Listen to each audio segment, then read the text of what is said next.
Previously, on the Fan of History, Judah foolishly support the Babylonian rebellion against the Assyrian Empire.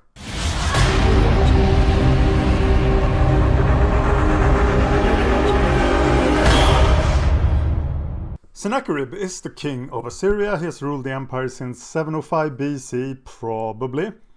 He successfully crushed the Babylonian rebellion led by Merodach-Baladan. Merodach-Baladan escaped Sennacherib's vengeance. And now this episode is all going to be about the destruction of Sennacherib. The destruction of Sennacherib can perhaps be the most famous event in Assyrian history. And that is only because this poem by Lord Byron. I've done a reading of the poem on the Fan of History YouTube channel, including the full text in the show notes, so check that out. But it was published in 1815 in Lord Byron's Hebrew Melodies. I'll do the first verse here. The Assyrian came down like the wolf on the fold, and his cohorts were gleaming in purple and gold, and the sheen of their spears was like stars on the sea, when the blue wave rolls nightly on deep Galilee. So let's look closer to the actual events. To be fair to Lord Byron, the only thing that was known in 1815 was the Bible's account of what happened, and now we know much more than he did. In 701 BC, Sennacherib goes to war against Judah, so the Assyrian is coming down like a wolf on the fold. Surely he wanted to keep building, but he could not forgive Hezekiah's treachery. Hezekiah was seduced by Merodach-Baladan, and now Hezekiah has to face the full Assyrian fury.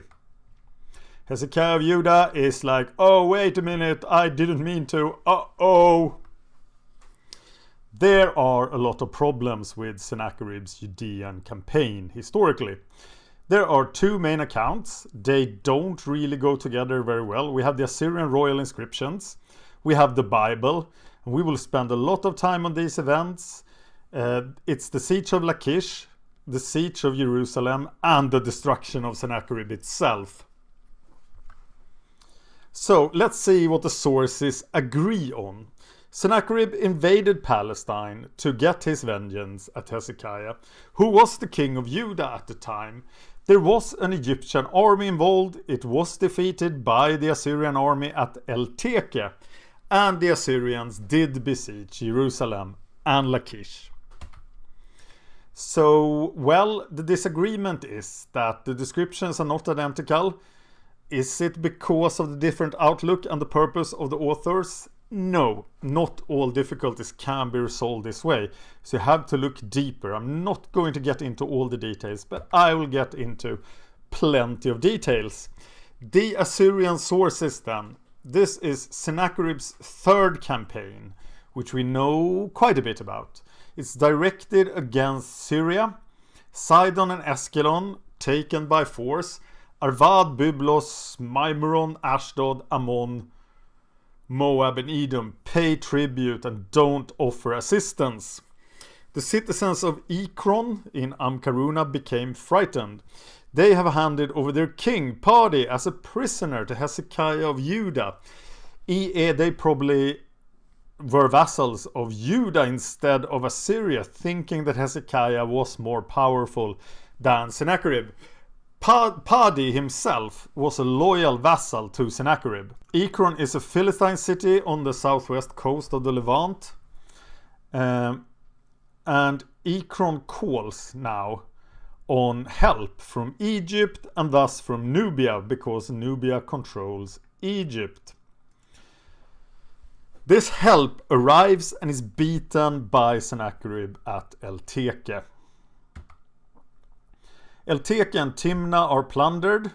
This could be the location of El-Teke, roughly. You see Ekron down to the south. You see Gezer.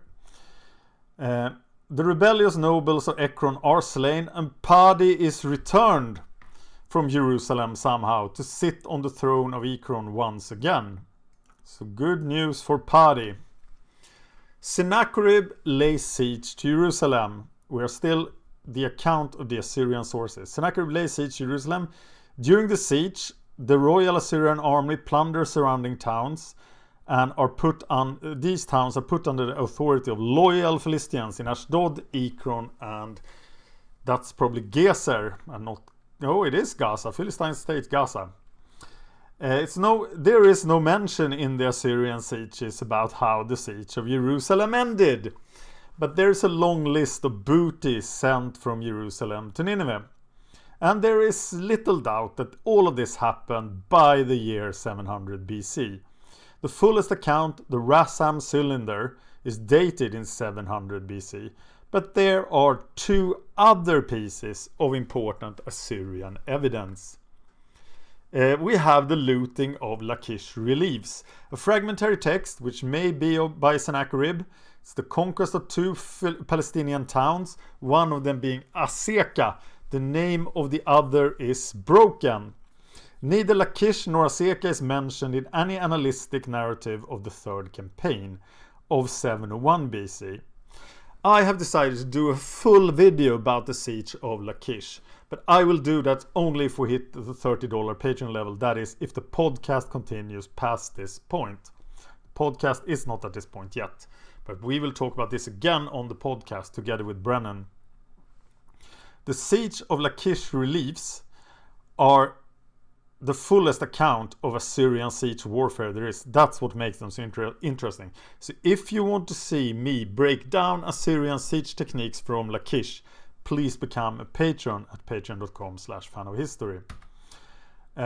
One more thing here. How do we know that the sieges of Lachish? Well, we found the archaeological evidence. So there is a lot of archaeological evidence of the siege of Lachish as well, which makes it doubly interesting. So siege of Lachish, super interesting, hopefully in the future for this YouTube channel. In the Bible then, Sennacherib takes all the fortified cities of Judah. While besieging Lachish, he received from Hezekiah a vast amount of tribute. This is from 2 Kings 1813 to 1937. In Chronicles, there is a detailed narration of the measures taken by Hezekiah to fortify Jerusalem against the siege. And that is in 2 Chronicles 32:1 to 21. The leader of the Egyptian army is identified in the Bible as Taharka of Nubia. And we will get back to the rest of the biblical narrative. So the conflict then between the sources, they are mutually exclusive. You can't mix them together. Cambridge Ancient History, my main source. Super thick books put together by some of the best historians in the world. They propose a solution. They are saying that the sources describe two different events. What if there were two campaigns? And a second campaign late in the reign of Sennacherib, maybe in 688 to 681 BC. Because the sources for Sennacherib go really bad in the 680s, and we don't have Assyrian annalistic narratives for this period. If we assume that there were two campaigns, the destruction of Sennacherib itself probably happened later than 701 BC, but I have decided to stick with this traditional date for this video. So here's the proposed solution from Cambridge Ancient History. In 701 BC, Sennacherib invaded exactly as he says in his annals. He won the battle at El-Tiki against an Egyptian army. He didn't suffer any defeat. And a piece of evidence for the fact that Sennacherib did not suffer a defeat in 701 BC is that his army is doing a lot of stuff in the next episode of the podcast then after that, when we cover the beginning of the 7th century BC. We will see Sennacherib's army performing excellently the year after this. So that would be hard if he suffered a big defeat. The siege of Jerusalem ended by Hezekiah paying a huge tribute to Sennacherib, and Hezekiah then fortifies Jerusalem to resist the siege because he plans to rebel again. Until 689 BC, Sennacherib is busy elsewhere. After 689, he launches a second campaign. Azekah is conquered, and the siege of Lachish happens on this second campaign. And Taharka of Egypt is on the way to help Hezekiah. But a catastrophe befalls the Assyrian camp. The destruction of Sennacherib itself. With these reservations for different versions, you heard what the Bible has to say, what the Assyrians have to say, what Cambridge Ancient history has to say. Here is my version of what happened during the destruction of Sennacherib. But first we have to talk about Tahark of Egypt. He is one of the sons of Pai. He's the brother of Shebitku. Nubian succession is complicated. Goes through the brother until it doesn't go through the brother, and then it goes back to the first brother and his sons. Taharka is probably a general of the Egyptian expedition and he is assigned to that post by Pharaoh Shebitku. Taharka is probably only 20 years old at this time, talking 701 BC. He will become the Pharaoh of the 25th dynasty in 690 BC. If this happened at a later date, Taharka is then the Pharaoh himself, which makes more sense. The Egyptian defeat at El Teke was probably not very bad, and it seems that Taharka could just go back to Egypt, regroup, and come back. So here is a great depiction of the destruction of Sennacherib. Sennacherib is in danger. So it all happens in 701 BC in this version. Sennacherib comes down to Lachish and starts besieging it. The Rabsakeh, who is the Grand Vizier, travels to Jerusalem. Sennacherib learns that Tahark of Egypt has recovered from his defeat at the Battle of El Teke and is returning. And Lachish falls, and the Assyrians take Lachish and plunder it. And the archaeological record. Please support us, we can do the Siege of Lachish video. Anyway, the Rabsakeh goes before Jerusalem. This is depicted in Isaiah 36:2. The Rabsakeh addresses the people of Jerusalem from the west slope of the Kidron Valley. He calls for Hezekiah, and he doesn't get to speak to Hezekiah because 3 high Judean officials show up instead. It's Eliakim, Shebna, and Joah. The Rabsakeh speaks to them in Hebrew because he wants the people of Jerusalem to understand what he says. Eliakim asks the Rabsakeh to use Aramean because Aramean is so easy to learn that it has become the official language of diplomacy. But the Rabsakeh refuses. He says the people of Jerusalem needs to hear this. Sennacherib, by the way, claims that he sent not only the Rabsakeh but also the Tutanu, one of the Tutanus then, one of the field marshals, and the Rabsaris as well. And the Rabsaris is another senior official. So the Rabsakeh says to Jerusalem, you have to surrender the city, you have no chance against the power of Assyrian arms. The Judean officials take the message to Hezekiah. Hezekiah wavers. The prophet Isaiah shows up and says, the Lord will protect you if you stand strong against Sennacherib. And Hezekiah decides to stand strong. And the Rabsakeh is told, we will not surrender. This is also where the Rabsakeh says that do not put your trust in the Pharaoh of Egypt, because Egypt is like a broken reed. So Sennacherib brings the full might of the royal Assyrian army outside Jerusalem. These people are the masters of siegecraft for their time. The royal Assyrian army is the best fighting force in the world. Everything here implies that Hezekiah would be killed, the city would be plundered, it would all be made into an Assyrian province, the people would be deported by Sennacherib, but it is all extremely unclear what happens now. There are 3 versions of this. It is likely that some sort of disaster strikes the Assyrian camp, but now we will hear perhaps even 4 versions of this event. Sennacherib's version is, nothing happened, this was all according to plan, we were paid by the Judeans, so we went home. I am so awesome. And by the way, during this campaign, I deported 200,150 guys from Judah and the surrounding area. Go Sennacherib. Maybe this is what happened. The Bible version is the best version. During the siege, the angel of death shows up and just kills 185,000 Assyrian soldiers. But smack! They are all dead. Sennacherib somehow is not killed. Maybe so he could think about his sins. But next year there is a new Assyrian army going to Babylon, so where did those guys come from? 185,000 soldiers is an extremely high number for an Assyrian army as well. But old numbers from battlefields, very unreliable. So did the angel of death kill all the Assyrians at the siege of Jerusalem? Probably not.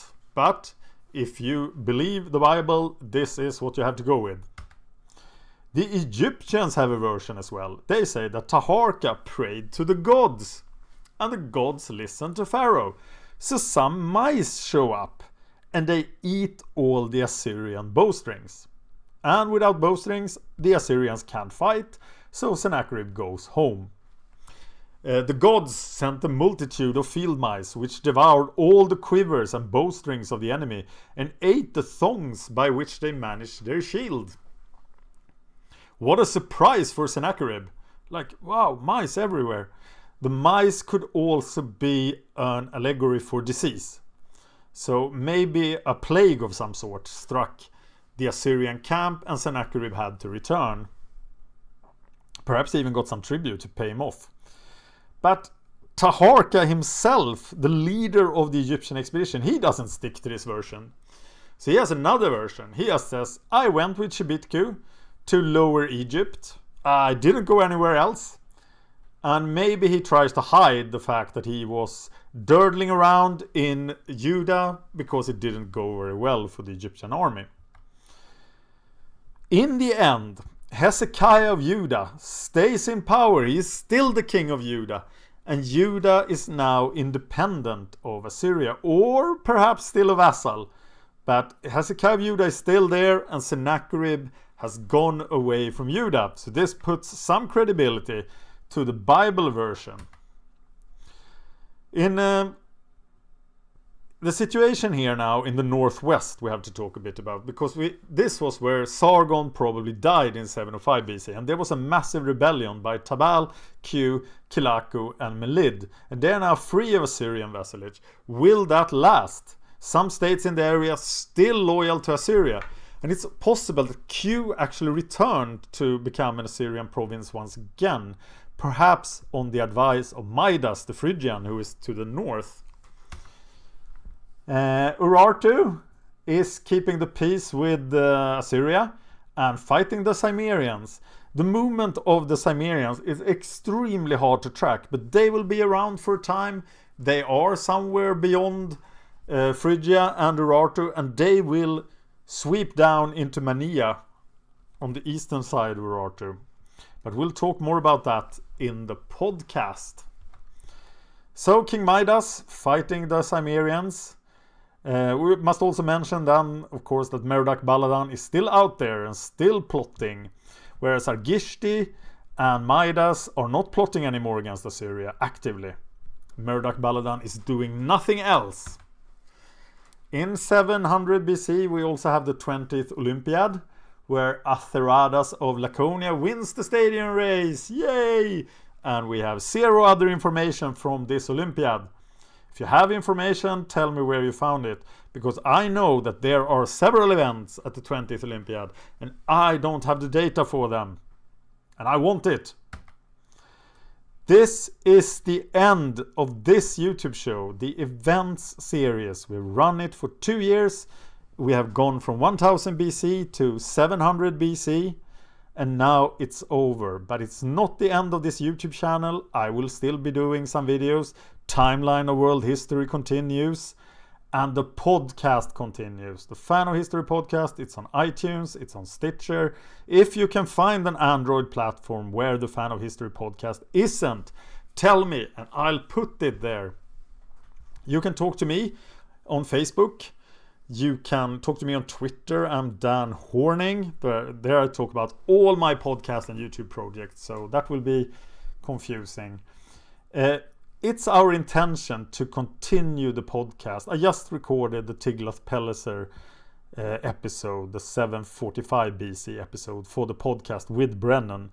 And we intend to go past this point. We will go further than the destruction of Sennacherib. We will go to 600 BC.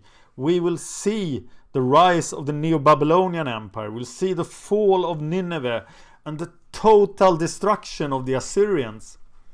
But that will only happen if we can hit $30 an episode on Patreon. And we are halfway there when I record this. And some weeks will have gone by when you see this. So we are probably closer. So if you can find it in your heart, if you like what we do, please support us with $1 an episode. You can set a maximum number at patreon.com/fanofhistory. If you want to, like, I'm only giving them $1 a month. Because I want them to only make one episode a month. You can do that. Or you can... Patreon is a tool like Kickstarter, but it's for people who create regular content. See, it's a sort of agreement. You are saying that if you produce a podcast episode, I will sponsor it with $1 instead of having this like $3,000 to do a 100 episode show or something like that. So you only pay anything if we actually produce the content, which is important. But the main goal now is to hit $30, and perhaps hopefully we've already done that when this airs on the YouTube channel. So check that on the Patreon channel. If we hit $200 on the Patreon, we will do the Fan of History podcast every week, and I would love to do that because I love this podcast. I am now supporting myself through Patreon and through YouTube ads, doing YouTube channels and podcasts, and I've done that for 16 months now. But it's not coming from the Fan of History project, but I love the Fan of History project and I want to do more of it. So please. And also, if you have suggestions for improving the stuff we do here, for improving timeline, for improving the podcast, let me know. So thank you very much. I will also remind you that I am fully ready to do the Killing Hitler series, the Adolf Hitler Must Die series. One video is up, and I'm still waiting for patrons who tell me that we want to see the Hitler show. You can also give us suggestions about shows you want us to make. Because if we can't hit $30, the podcast will still continue. We will just find some other historical project or historical era of time to talk about. But I would love to go further than the destruction of Sennacherib and proceed into the 7th century BC. Now I'm just rambling. Thank you so much for watching the event show. It has been an honor to make it. I'm so happy for all the comments. And I would love to do something like this in the future. Perhaps not this PowerPoint version. I must find something else. But yeah, and check out the podcast if you haven't. Okay, now I should stop talking. See you soon on the Fan of History YouTube channel.